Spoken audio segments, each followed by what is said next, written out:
Oi, meu nome é Eduardo Augusto e hoje a gente vai criar um banco de dados PostgreSQL e vai conectar utilizando o Drizzle ORM. Então já bora colocar a mão na massa. Primeiro a gente precisa instalar um software que é o que a gente vai estar utilizando para estar configurando o nosso banco de dados na nossa instância de banco de dados. Para isso a gente vai utilizar o pgadmin. Basta você acessar pgadmin.org ou clicar no link que está aí na descrição e depois vir aqui fazer o download e executar o arquivo para instalar. Depois que ele instalar, você pode abrir ele aí e enquanto ele abre, eu vou criar minha instância de banco de dados na Square Cloud. Tá procurando uma hospedagem rápida, segura e eficiente? Vem para Square Cloud. Aqui você tem planos super acessíveis a partir de R$ 7,99. Sem contar que ela foi feita por desenvolvedores para desenvolvedores. Basta você escolher o plano que mais identifica com você e ser feliz. Então clica no primeiro link da descrição e venha conhecer a Square Cloud. Então, bora criar aqui um banco de dados novo. Eu vou colocar aqui o nome da minha instância de banco de dados. Vou colocar vídeo Drizzle. Vou selecionar o tipo de banco de dados como PostgreSQL e vou deixar 1 GB de memória RAM mesmo. Agora a gente vai vir aqui, ó, selecione o certificado e a gente vai copiar o conteúdo do certificado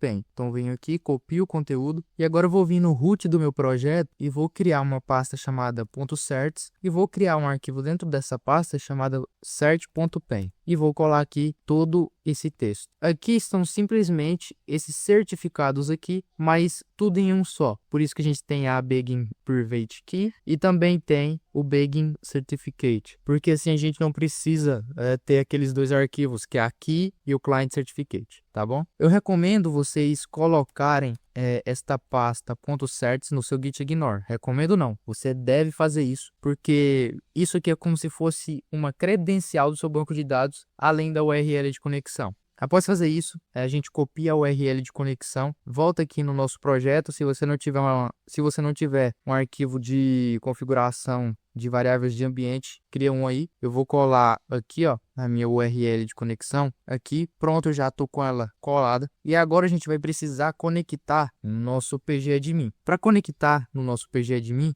a gente vai utilizar essa URL e para utilizar no nosso projeto a gente vai utilizar a outra. Mas eu vou deixar ela aqui só para a gente fazer um split completo dela aqui para a gente conseguir conectar. Então tá aqui o pgadmin. Eu já tenho aqui um grupo de servers, tinha até alguns servers aqui dentro, né, que são instâncias, na verdade são logins com usuários diferentes. E agora eu vou criar um novo server. Então eu vou clicar com o botão direito, vim aqui em Register, vim na parte de server e dar um clique. Aqui eu vou colocar o nome de admin server, vou vir aqui em Connection e agora sim a gente vai utilizar essa URL de conexão. E agora a gente vai pegar o hostname, né, fazendo um split da nossa URL. A gente vai pegar aqui, ó, desses dois pontos, sem copiar os dois pontos, tá? Sem selecionar ele. A gente vai pegar daqui até esse arroba, tá? Isso aqui são divisórias, esse arroba e esses dois pontos. E após esses dois pontos é a porta na qual a nossa instância de banco de dados está sendo exposta. A gente também vai utilizar ela. Mas antes, vamos voltar aqui e colar a nossa hostname aqui. E agora sim a gente copia a porta e cola logo abaixo. O nome do banco de dados é Postgres mesmo. E o username é Square Cloud. Então a gente pega aqui, ó, o username e cola aqui. Eu vou colocar para salvar a senha e agora eu vou copiar a senha. E aonde eu pego a senha? A gente pega atrás deste arroba e logo à frente desse outro dois pontos aqui do username. Então eu vou copiar e vou colar a senha aqui. E pronto, a gente já está com nossas credenciais colocadas, pelo menos a de conexão. A gente precisa colocar os certificados. E para isso a gente vem em parâmetros, vai criar um novo apertando nesse maisinho aqui e vai pesquisar por certificate. A gente vai selecionar Client Certificate e aí você seleciona o seu certificado .pen. O meu já está aqui. Eu vou abrir ele. Agora a gente pode copiar esse path aqui e fazer apenas uma colagem nos outros campos. Então a gente vai precisar do Client Certificate Key e a gente vai colar o path aqui também. E também o Root Certificate, que a gente também vai estar colando aqui o mesmo path. Agora é só salvar que ele já vai estar conectando para a gente. Agora que a gente já está conectado, a gente vai fazer o seguinte. Bora criar um usuário de desenvolvimento para a gente criar um banco de dados de desenvolvimento com ele. Então eu já vou vir aqui em Login, /group roles e vou criar um novo login. Vou colocar o nome de dev user desse jeito aqui e eu vou vir na parte de definição. Vou colocar deixa o like, vou vir em privilégios aqui, logo ao lado de definition e vou colocar como ele pode logar, pode criar banco de dados. Eu acho que isso aqui já tá bom. Eu posso salvar e pronto, a gente já tem o nosso dev user. Agora bora fazer login em um novo server, mas com dev user. Então eu vou vir aqui, register server, dev server, vou vir em connection, vou colar aquele mesmo hostname, a mesma porta, o mesmo banco de dados, só vou mudar o nome do usuário para dev user. E a senha, eu vou colocar deixa o like. E vou salvar a senha também. E nos parâmetros a gente vai fazer a mesma coisa que a gente fez com admin user. Pesquisar por certificate, vir em client certificate, cola aquele path aqui, root certificate, cola aqui também, client certificate key e cola aqui também. Vou salvar e pronto, a gente já tem a nossa conexão de desenvolvimento aqui. Agora bora criar um banco de dados para esse nosso usuário aqui. Eu vou criar o banco de dados, só apertar com o botão direito em cima de database, vir em create e selecionar database. Vou colocar o nome do banco de dados como devdb. O dono desse banco de dados vai ser o dev user e agora a gente não precisa mexer em mais nada, a gente pode salvar. E pronto, a gente já tem o nosso banco de dados criado. E aqui no nosso URL de conexão a gente vai mudar algumas coisas. Como o usuário agora se chama dev_user, então substituo aqui. A senha é deixa o like. Aqui continua o mesmo hostname e a porta, só que aqui no final eu coloco o nome do banco de dados, que no caso é dev_db, como a gente colocou aqui. Agora a gente vai começar a configurar o nosso banco de dados PostgreSQL. Para isso a gente vai utilizar o Drizzle, link na descrição aí, que é a documentação deles. Então você seleciona PostgreSQL aqui, ele vai te dar um guia de início aqui, mas basta você instalar essas bibliotecas que ele dá e o resto eu vou estar ensinando aqui. Então eu vou estar colando, ele vai estar instalando as dependências de desenvolvimento e as dependências padrão, né? Dependências normais. Agora que ele instalou, a gente pode fechar o terminal e fazer o seguinte. Bora criar aqui no root da nossa pasta source uma pasta chamada db/schema.ts. Aqui dentro a gente vai estar fazendo o seguinte, criando um esquema simples de usuário para nossa aplicação. Então eu vou estar só exportando uma constante chamada users, que é o nome da tabela, sempre em plural. E aqui eu vou chamar pgtable. Então aqui eu chamo pgtable e importo ele lá do Drizzle rm/pgcore. Passo o nome da tabela, que no nosso caso é users, e aqui eu vou passar o esquema dessa tabela. Para isso eu passo um objeto e vou estar passando todo o esquema, que no caso vai ter um ID, que vai ser um UUID, e a gente importa esse UUID lá do pgcore, tá bom? Então a gente não vai importar separado aqui, a gente vai importar junto com o pgtable. E aqui eu vou falar que esse field de UUID vai se chamar ID, vai ser uma primary key, ou seja, vai ser o identificador dessa entidade, e vou falar que o default vai ser random e pronto. O segundo field dessa tabela vai ser o field name, que vai ser um varchar. O nome desse field vai ser name, vai ter um length de 100 caracteres e não pode ser nulo. A gente também vai ter o e-mail, que também vai ser um varchar, vai se chamar e-mail esse field, e a gente vai ter um length de 255 caracteres e ele não pode ser nulo. E pronto, a gente já tem a nossa tabela, mas a gente pode criar índices também. Então eu vou criar aqui um índice e para fazer isso a gente chama uma arrow function que retorna um array e dentro desse array a gente chama a função index, que a gente também importa do pgcore. E aqui a gente chama o nome desse index, que no caso é users _email _idx. E a gente passa aqui on table.email. Ou seja, esse field vai ser considerado também um índice. E assim as queries vai ser mais rápida por conta do where, tá bom? E uma coisa que eu esqueci de passar aqui no e-mail é o unique, tá bom? Se eu não me engano, só por ele ser único, eu acho que o Postgres cria um índice para ele, mas por via das dúvidas vamos criar. E agora que a gente já tem um esquema, a gente pode fazer o seguinte, a gente pode criar um client para essa nossa ORM. E como que funciona esse client? A gente vai ter que ler esse certificado aqui e depois vai ter que criar uma pool do PostgreSQL. Então, bora fazer isso. Vai funcionar da seguinte maneira. Primeiro, a gente precisa ler o nosso certificado. Então, eu vou criar uma constante chamada cert. Vou chamar o read file sync do Node.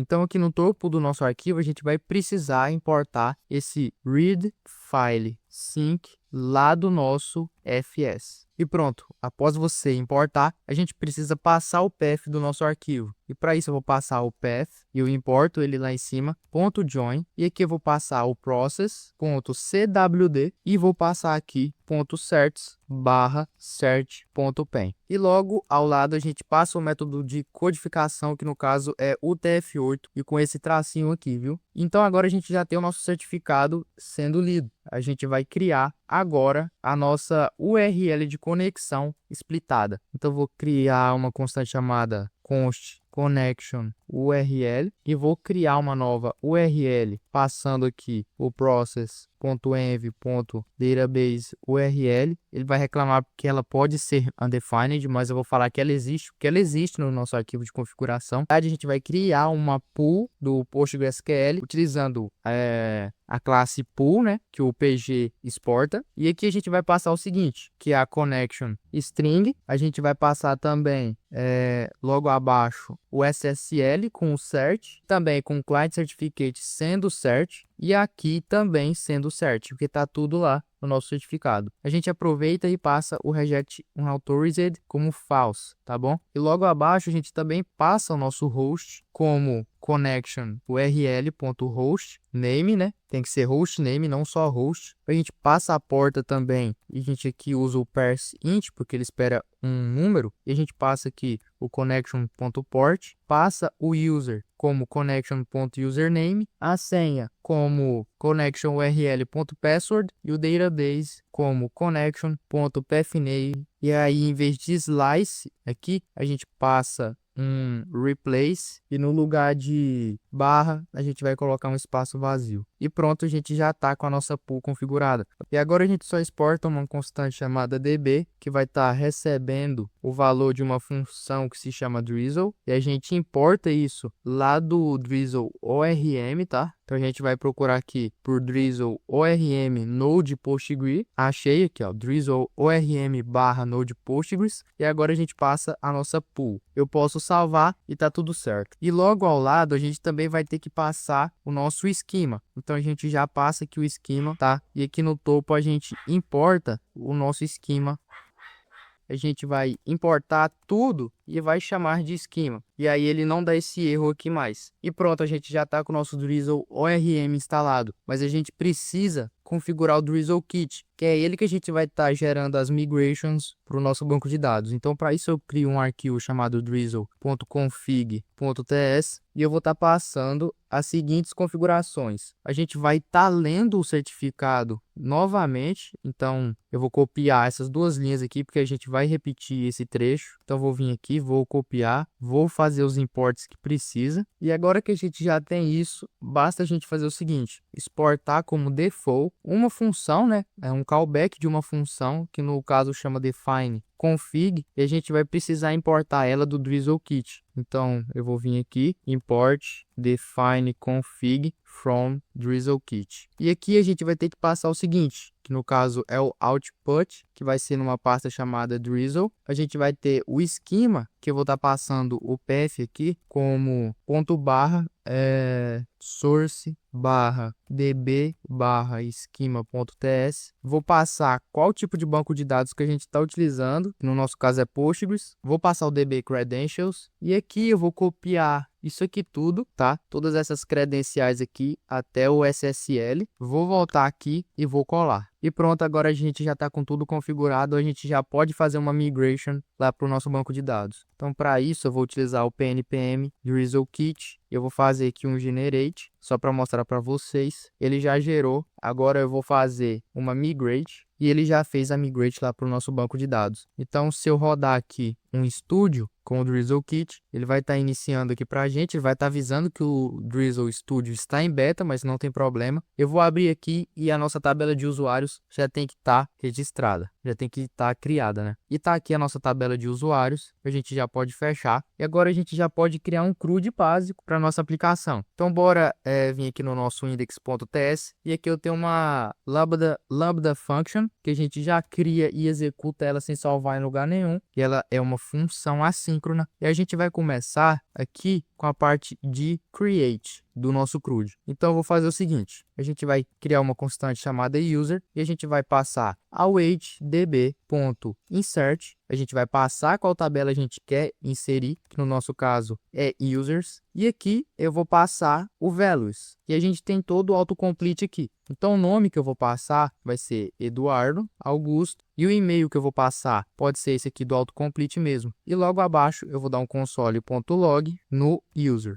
Beleza, agora a gente já tem o nosso primeiro create, né? Agora a gente pode fazer o quê? O read do nosso usuário. Se a gente ver aqui, ó, a nossa constante user, ela é do tipo query result. Então, esse console.log aqui no user não vai estar retornando o usuário. Então, eu vou até tirar ele aqui. Então, o que a gente pode fazer é procurar esse nosso usuário no banco de dados. Então, eu vou passar aqui, ó. No caso, para a gente ter acesso aos dados do usuário, a gente vai passar um ponto returning aqui, que ele vai retornar os dados do usuário para a gente. Então, eu vou dar um console.log user. Mas eu não quero mostrar agora o usuário criado, tá? Eu quero mostrar no read. Então, agora eu vou dar um console.time também e vou passar aqui read user. E para a gente ler, a gente vai fazer o seguinte. Vou criar uma constante chamada readed user e vou passar um await db.select from, passo a tabela que eu quero e vou passar o where aqui. Eu preciso ter salvo, né, o user ali em cima, created user, e aqui no where eu vou passar o ID. E aqui no where eu passo o seguinte, vou passar esse equal, que é uma comparação que a gente faz, e aí, em vez de eu pegar pelo ID, porque assim eu ia precisar desse returning aqui, né, para retornar os dados do usuário, eu não vou precisar mais. E aqui eu só preciso fazer o seguinte,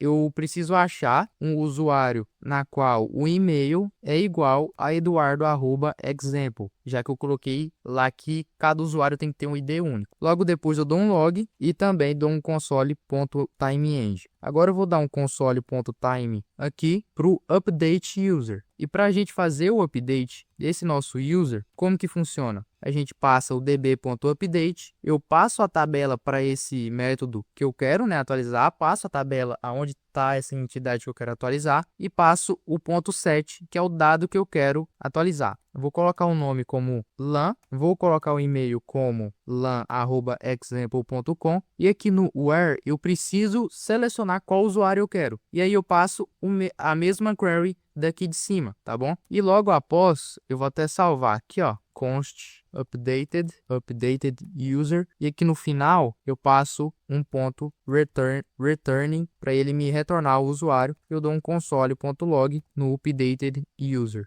E agora eu vou deletar esse usuário. Para fazer isso é bem simples. A gente vai fazer o seguinte. A gente vai pegar a nossa DB, nossa constante DB, vai usar o método delete e vai passar a tabela que a gente quer deletar o usuário. Ou seja, a gente quer deletar um usuário, então essa entidade está dentro da tabela users. E para a gente estar deletando o usuário certo, a gente procura um usuário na qual o e-mail é igual a lan@example.com, que é esse e-mail aqui que a gente atualizou o usuário de cima. E aí o Drizzle deleta para a gente. Esse EQ, ele representa equal, a palavra equal, ou seja, igual. Então, quando a gente lê isso aqui, a gente tem que ler where um e-mail, um usuário que tem um e-mail igual a lan@example. E por que a gente pode utilizar isso? Voltando lá no nosso esquema, porque o e-mail é único, tá bom? Então, a gente já está fazendo... Então, a gente já tem um CRUD pronto. Eu posso dar um pnpm start e rodar aqui para a gente o nosso projeto sem problema algum, aparentemente. Ele deu um problema aqui ao ler a nossa URL. Eu não sei o motivo, vamos ver. Ele está falando que a nossa URL está sendo undefined. O problema que a gente estava enfrentando é simplesmente porque eu não importei o .env aqui no começo do arquivo do nosso cliente. Agora que eu importei, tá dando tudo certo, então importa aí, tá? Então, eu vou estar só reiniciando a nossa aplicação para a gente ver ela rodando de novo. Então, eu vou vir aqui, vou dar um pnpm start e ele executa a nossa Lambda Function rapidamente. Aqui a gente tem o create user que rodou em mais ou menos 1.1 segundos, que é quase 1.2, né, por conta desses 183 milissegundos. Como a gente definiu aqui, a gente não deu o log nele. Então, esse log aqui de baixo é do nosso read user. Então, a gente lê o usuário e está aqui o dado dele com o UUID normalmente. Tranquilo. Ele rodou em 150 milissegundos, aproximadamente. E logo abaixo, a gente tem o nosso usuário atualizado com os dados que a gente passou aqui no nosso Updated User, que é o novo e-mail e o novo nome. E assim, a gente deu log e está atualizado e rodou em mais ou menos 142 milissegundos. E depois a gente deletou o usuário. Se a gente vier no nosso terminal aqui, ó, abrir o nosso Drizzle Studio, a gente não vai achar nenhum usuário na tabela, porque a gente criou, atualizou, leu e deletou tudo ao mesmo tempo. Vou estar tirando essas últimas queries, vou estar deixando só de create. Comentei, o nosso código vai executar aqui, criou o usuário. Agora, se eu atualizar, tá aqui o nosso usuário, né? Agora, eu vou deixar simplesmente só a parte de atualizar o usuário. Então, ele vai reexecutar aqui o meu código. Ele deu um problema aqui, deixa eu ver. O problema é porque eu tentei inserir um usuário que já existe no banco de dados. Esqueci de comentar esse trecho de código aqui do começo. Mas agora tá só o trecho de código que atualiza. Pronto, já atualizou o nosso usuário. Se eu atualizar a nossa tabela aqui também, tá aqui o nosso usuário atualizado. Agora eu posso comentar essa lógica e deixar só a lógica de deletar. Ele falou que deletou. Se eu atualizar, o nosso usuário está deletado. E esse foi o vídeo, espero que vocês tenham gostado e entendido do conteúdo. Eu tentei fazer o mais rápido possível aqui, porque eu sei o quão difícil é prestar atenção hoje em dia nas coisas. Eu posso trazer uma playlist completa de Drizzle, mas depende do desempenho desse vídeo. Então se você quer uma playlist de Drizzle RM, deixe nos comentários, deixa o like, compartilha com seus amigos aí, pede para eles virem assistir o vídeo, porque aí eu consigo trazer uma playlist sabendo que eu estou trazendo o conteúdo que vocês querem que vão ajudar vocês. E eu vou ficando por aqui. Falou!